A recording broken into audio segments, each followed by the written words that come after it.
Buenas. Si quieren aprender a hacer una chilena, lo primero que tienen que hacer, el primer paso, es el mismísimo cama. Porque si lo intentamos ahí, nos sale más al casi, no lo duele.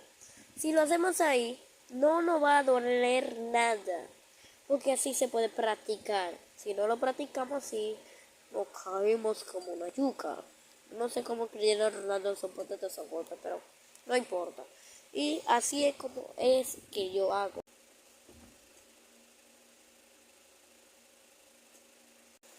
Y para hacerlo, tienes que tirarte. Yo creo que primero es la pelota. Tú haces así que. Así. Levantas el pie.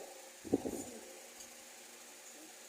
Te tira, ¿qué es eso? Oh.